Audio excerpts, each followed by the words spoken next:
अब दुकान वाले को क्या मालूम कि हमारी दुकानिया में भगवाने घूम रहे हैं भिखमंगा बन के है। जज साहब जो वृंदावन वाले थे वो क्यों विरक्त हो गए।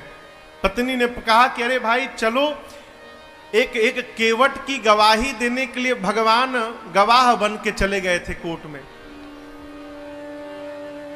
केवट ने सेठ का रुपया लौटा दिया था। रुपया लेने के बाद भी सेठ ने कोर्ट में केस कर दिया कि इस केवट ने मेरा पैसा नहीं लौटाया। जज साहब ने केवट से पूछा कि तुमने रुपया लौटाया तो वहां पर कौन था। केवट बोला 3 लोग थे। कौन? सेठ जी, मैं और मेरे राम जी थे, मेरे रघुनाथ जी थे वहां पर। जज समझा रघुनाथ जी नाम का कोई आदमी होगा। अगली तारीख पर रघुनाथ जी के आने का गवाही देने के लिए सम्मन भिजवा दिया जज साहब ने। अब कोर्ट का संतरी पहुंचा गांव में, केवट जी गांव में, रघुनाथ जी कहां है, रघुनाथ जी कहां है। रघुनाथ जी हो तब न मिले। एक आदमी ने कहा देखो रघुनाथ नाम का आदमी तो नहीं है, रघुनाथ जी का मंदिर एक है जहां केवट रहता है। मंदिर के बाहर पुजारी जी बैठे थे। संतरी ने पूछा कि रघुनाथ यहीं रहता है क्या। पुजारी जी बोले हाँ भीतर रहते हैं। ये पकड़ो, उसके नाम का सम्मान है, इतने तारीख को गवाही देने पहुंचेगा कोर्ट में। अब पंडित जी सोचे जब भगवान गवाह बनने के लिए तैयारे हो गए हैं तो हम कौन होते हैं बीच में रोकने वाले। पंडित जी सम्मन ले लिए और ले जाकर ठाकुर जी के चरणों में रखकर बोले प्रभु आज तक आपके लिए मिठाई आया, आज तक आपके लिए आभूषण आए, आज तक आपके लिए वस्त्र आया, पहली बार प्रभु आपके नाम का कोर्ट से सम्मन आया है। और बहुत विश्वास करके उस केवट ने जज के सामने आपका नाम लिया होगा प्रभु, उसका विश्वास टूटने मत दीजिएगा। जिस दिन तारीख थी ना उस दिन पंडित जी सबसे सुंदर कपड़ा ठाकुर जी को पहनाए। क्यों? आज ठाकुर जी कोर्ट में पहुंचेंगे तो भगवान सुंदर लगने चाहिए। भगवान फटा पुराना कपड़ा पहने, लाठी पकड़े, बूढ़ा स्वरूप बना के हाथ ऊपर करके हम ही रघुनाथ है पहुंच गए। और ऐसी गवाही दिए कि पहली हियरिंग में ही केस समाप्त।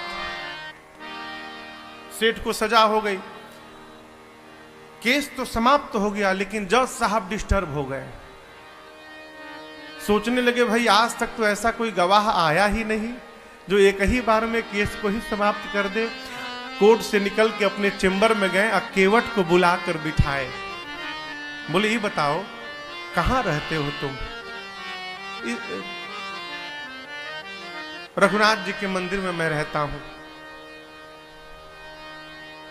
तो जज साहब बोले कि जो रघुनाथ आए थे, बोले जी जी। तो उनको लगा कि वो मंदिर बनवाए होंगे। तो जज साहब बोले लेकिन तो गरीब लग रहे थे और लग नहीं रहा था कि वो मंदिर बनवाए होंगे।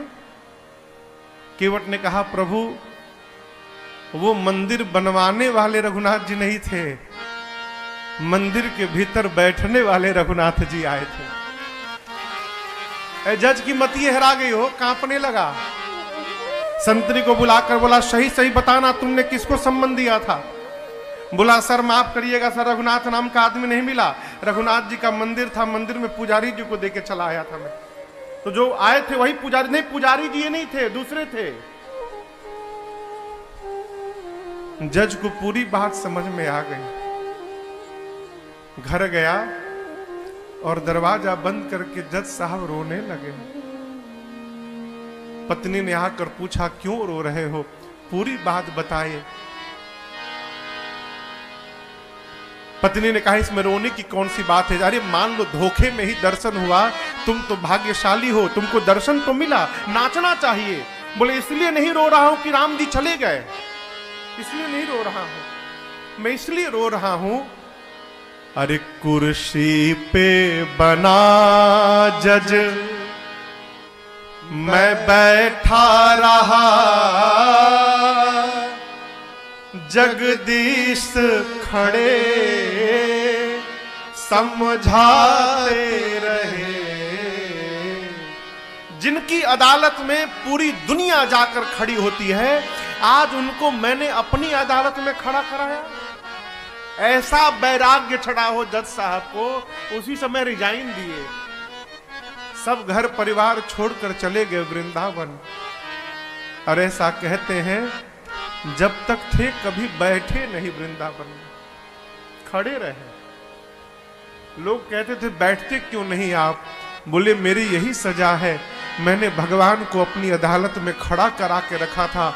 अब मैं भगवान के धाम में जब तक जीवित रहूंगा तब तक मैं खड़ा रहूंगा, अब मैं बैठूंगा नहीं कभी। भगवान किसी रूप में आ सकते हैं माई बाप, आपकी आस्था वैसी होनी चाहिए।